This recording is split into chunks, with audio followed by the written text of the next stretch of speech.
بسم الله الرحمن الرحيم شهر رمضان الذي أنزل فيه القرآن هدى للناس وبينات من الهدى والفرقان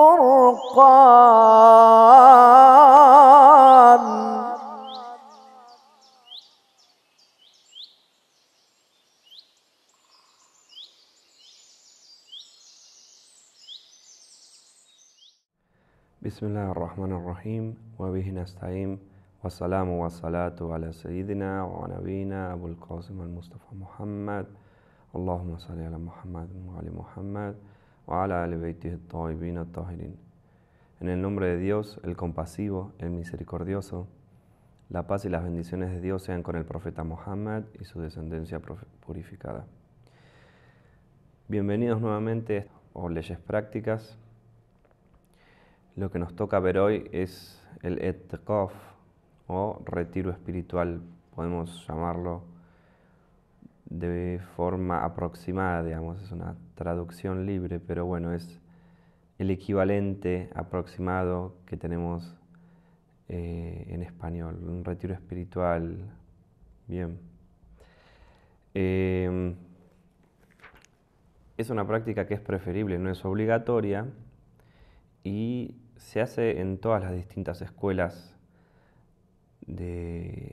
dentro del Islam, sean sunitas o chiitas, pero bueno, en el caso del Islam y en el caso del chiismo, tiene algunas prácticas que son específicas nuestras y que lo caracterizan y lo distinguen, digamos, que como siempre decimos, es basado siempre en las tradiciones del profeta y de los infalibles, digamos, como lo practicaban ellos.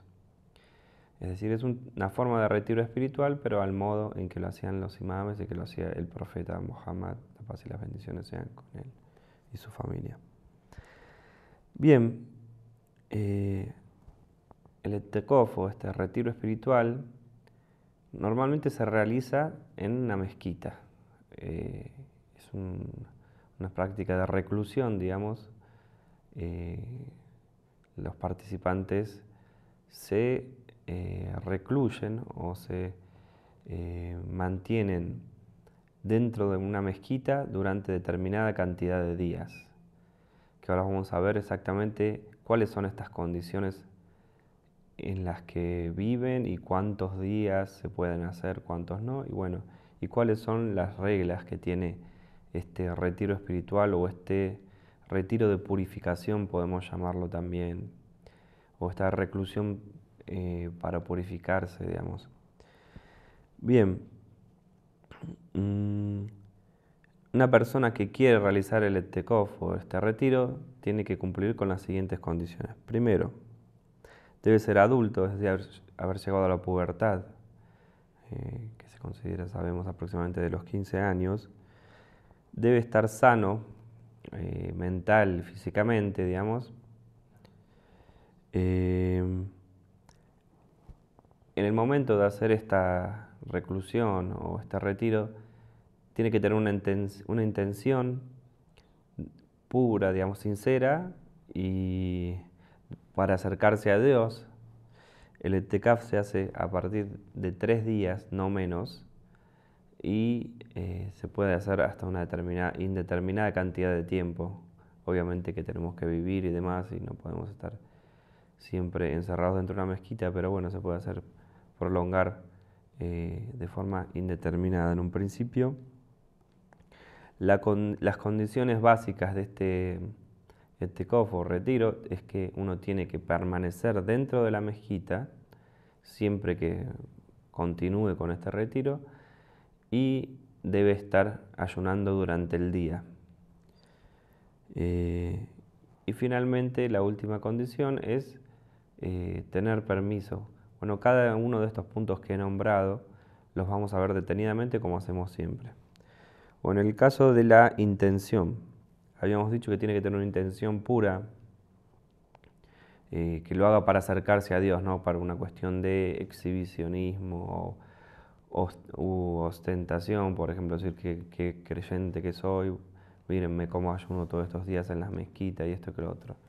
No, la intención tiene que ser por Dios, por purificarse, por acercarse a Dios, por obtener su satisfacción y, digamos, su aprobación.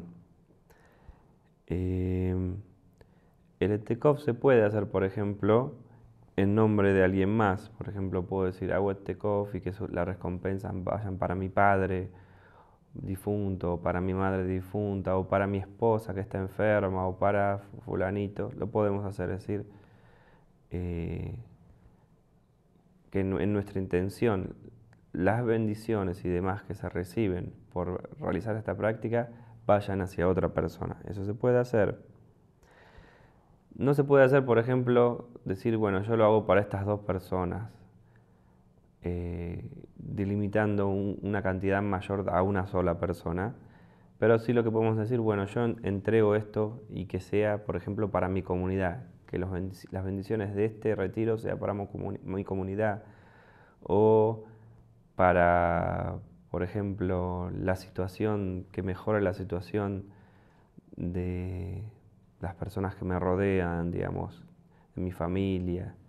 Eso se puede hacer. Si uno directamente dice, no quiero recibir ningún tipo de bendición y que estas bendiciones o que las recompensas de estas prácticas las reciban estas personas, digamos. Bien, la cantidad de tiempo en que se realiza el etekov, bueno, habíamos dicho que como mínimo tiene que ser 3 días en los que tenemos que estar ayunando. Si una persona decide en el primero o en el segundo día que no puede aguantar o que tiene determinadas cuestiones que lo llevan a tener que abandonar este retiro, lo puede hacer en los primeros 2 días hasta el Magreb del segundo día, y se empieza desde el momento que empieza el ayuno, es decir, uno tiene que estar en la mezquita en el momento del llamado a la oración del alba, es decir, en el alba uno tiene que estar, o antes de eso tiene que estar en la mezquita y comenzar a ayunar ahí. Si llega después del alba, del segundo alba, digamos, del momento del llamado a la oración del alba, ese día no se cuenta si llega más tarde. Y bueno, y hasta el segundo día puede abandonarlo sin problemas. Ahora, si se quedó después del Magreb del segundo día, debería quedarse el tercero de forma obligatoria. Es decir, que si no lo hace, está cometiendo un pecado y tiene problemas dependiendo, bueno, si lo hizo, por ejemplo, el retiro lo hizo por un juramento que hizo, además eso después lo va a tener que pagar, digamos, ese mismo día o ese mismo esos días, porque digamos se anula su retiro. Lo que es preferible o precaución obligatoria es que la cantidad de días que uno hace este retiro deben ser de a 3. Por ejemplo, si ya dijimos 3.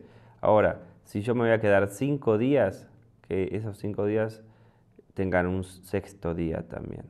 Si yo me voy a quedar 8 días, completo con 9 días. Entonces, siempre que sean de a 3. Eso es muy importante. Se puede hacer en todo el año el etekov, pero lo preferible, lo más recomendable es hacerlo en el mes de Ramadán, y lo más preferible aún es hacerlo los 10 últimos días del mes de Ramadán, es decir, del 20 de Ramadán en adelante. Eso es lo más preferible de todo. ¿En qué lugares se puede hacer este etekov o retiro espiritual? Se puede hacer, bueno, primero lo mejor, que es lo que todo el mundo desearía, es hacerlo en la mezquita del Profeta, en Medina.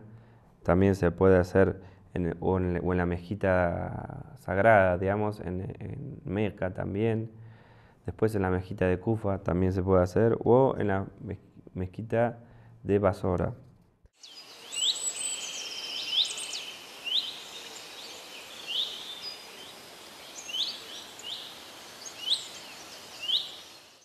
Esos son los lugares ideales, digamos, donde los hacían obviamente los imames, el profeta y bueno, algunos de los compañeros del profeta y demás, que son los lugares mejores de todos. En segundo turno, los segundos preferibles, hacerlo en la mezquita donde se realiza el rezo del Yuma o del día viernes de la ciudad. Normalmente en las ciudades, en los países islámicos, existe la mezquita central, que es donde se realiza el rezo del Yuma o del día viernes, y ese es el lugar más indicado para hacerlo. Si hay más de una mezquita donde se realiza el rezo del día viernes, se pueden hacer en todas las mezquitas. Si es una ciudad grande, por ejemplo, siempre que se cumplan las condiciones entre mezquita y mezquita. A veces pasa que simplemente porque la población de una ciudad va creciendo, como pasa aquí en Com, la mezquita del día viernes primero era más chica, después se trasladó a otras, fue una segunda mezquita y después, bueno, está directamente, son como tres posibilidades que uno tiene, si bien son en la misma ciudad y no están a distancia, pero bueno, hay tres mezquitas que tienen el nombre o donde se realizó el rezo de los días viernes, con lo cual en esos tres lugares se puede hacer este retiro espiritual. Bien, en el caso de querer hacerlo en una Husainía, digamos, o por ejemplo, en una mezquita que no sea la mezquita donde se realiza el rezo del Yuma o el rezo del día viernes, o que sea en una casa, por ejemplo, particular, se juntan muchos creyentes y deciden. Por regla general, la mayoría de los marjas los consideran que no es indicado, pero algunos consideran que se puede hacer, sobre todo bueno, teniendo en cuenta en nuestros países que son muy pocas las mezquitas que realmente existen, con lo cual es más difícil encontrar, por ejemplo, acá sí, como en un país islámico, en cada ciudad tiene 30, 50, 100, 200 mezquitas. Nosotros que si tenemos una, si tenemos 10, 15 en todo el país es un milagro. Entonces, con lo cual se puede hacer, digamos, bueno, normalmente, por ejemplo, en la Argentina tenemos una mezquita donde hacemos el salat del Yuma el día viernes, con lo cual sería el lugar indicado sería la mezquita Tawhid, para nosotros los shias. En el caso del resto de los países, no conozco la situación exacta de cuáles son huseinías y cuáles son propiamente dicho mezquitas, pero bueno, en el caso de la Argentina también tenemos Tucumán, que también hay una mezquita, y bueno, en Mar del Plata también tenemos otra mezquita que también se pueden realizar siempre y cuando en ese lugar sea donde se hagan los rezos del día viernes, el día Yuma. Bien, en el caso de que por algún motivo, por ejemplo, Dios no lo quiera, hay algún tipo de conflicto bélico de más, o hay alguna circunstancia, o el gobierno, por ejemplo, lo prohibió, o por el motivo que fuere, el lugar queda inhabilitado, digamos, no se puede hacer más eh, una reunión ahí, bueno, en ese momento hay que abandonarlo y queda inválido este retiro, digamos, de forma natural casi, digamos. Bueno, ¿en qué condiciones se puede salir de la mezquita? Habíamos dicho que uno tiene que permanecer siempre en la mezquita. Bien, primero que todo, una de las condiciones con las que uno puede salir sin que tenga problema el tema de nuestro retiro es, por ejemplo, si tiene que ser testigo en un caso ante la justicia, por ejemplo, bueno, puede salir. Tiene una orden judicial, obviamente, que le dice tiene que presentarse en tal y cual tribunal en tal hora, bueno, va a salir, no hay problema, puede salir y no hay problema, sale y vuelve. Tiene que salir, por ejemplo, para identificar el cuerpo de un fallecido, digamos, un accidente, lo que fuese, y por ejemplo es un familiar o bueno, la única persona que tiene datos, obviamente uno puede salir del retiro. Si realmente tiene que realizar algo que es completamente necesario y en el que haya un beneficio importante, digamos, sea una obligatorio o sea no sea obligatorio, pero bueno, un trabajo muy muy importante puede salir y volver, digamos, rápidamente. O el otro caso o que puede pasar, digamos, es el caso de que, bueno, en la noche durmiendo en el lugar o de una tarde, una siesta, cuando sea, uno tenga lamentablemente una polución nocturna o lo que fuese, con lo cual va a tener que hacer el baño completo porque en caso contrario se va a anular, digamos, no puede estar en una mezquita. En una mezquita una persona que está en estado de junub, es decir, en estado de impureza, tiene que hacerse un baño completo, digamos. La otra cuestión es que si se ve forzado a salir, digamos, mm, por ejemplo, em, si se ve forzado, como habíamos dicho, con cualquiera de estos puntos, habíamos dicho el baño completo, la orden judicial o ser testigo el resto de los puntos que nombramos, cuando sale tiene que hacerlo alejándose lo menos posible, es decir, no, tiene que hacerlo por el camino más rápido y permanecer la menor cantidad de tiempo posible, es decir, no, bueno, ahora que salí al tribunal fulán, me voy a visitar a fulanito que vive a 5 cuadras, no. Voy y vuelvo, si no quiere cumplir con las reglas del retiro espiritual, ¿no? Estando fuera de la mezquita tampoco es muy preferible no sentarse, o sea, siempre estar en movimiento, y no hacerlo sentarse sobre una sombra, por ejemplo, sino tratar de estar en movimiento constantemente. Si la salida que hizo implica una cantidad de tiempo muy larga, por ejemplo, salió prácticamente todo el día, eso va a terminar invalidando el retiro, o sea, por más de que tenga una de estas excusas. Si salió de la mezquita sin querer, digamos, por ejemplo, lo llaman por teléfono a alguien y, bueno, dice tiene que salir a la puerta y él no se da cuenta y salió, bueno, hay distintos motivos por lo que puede írsele de la mente que está haciendo el retiro o por cansancio, lo que fuese, sale de la mezquita, tiene que tratar de volver inmediatamente de forma lo más rápido posible a la mezquita. Bien, el caso del ayuno, ¿cómo se realiza el ayuno en el Itikaf? Bueno, las personas, los viajeros, los enfermos, las mujeres, por ejemplo, que están con su periodo y demás, no pueden, como no pueden ayunar, tampoco pueden hacer el Itikaf, con lo cual es preferible, no es preferible, no pueden hacer el Itikaf, no pueden participar del retiro espiritual. Otros días que no se puede hacer el Itikaf, porque por ejemplo no se puede, está prohibido ayunar, como habíamos visto en la clase anterior, por ejemplo el día del Fitr, es el último día, digamos, el primer día de Shawwal o el día después, digamos, del mes de Ramadán, o el Eid al-Qurban, es el día del Adha, ese día también es preferible perdón, no es preferible, es haram ayunar, con lo cual uno no puede participar del Itikaf. Lo mismo con, por ejemplo, si son 2 días antes del día del Fitr, que habíamos dicho que el tercero se hace obligatorio, entonces es preferible que cuando elijamos los días no caiga justo en el tercer día, me cae justo el día del Fitr, o en el tercer día me cae justo el día de Eid al-Adha, que es un problema, por en ese caso, como decimos, estamos cayendo en un obligatorio, pero al mismo tiempo en un haram, entonces es un conflicto, digamos. Uno puede, en estos días que está ayunando, se puede sumar, por ejemplo, cuando yo digo, debía 5 días de Ramadán, bueno, cumplo con estos 5 días de Ramadán que debía en el Itikaf,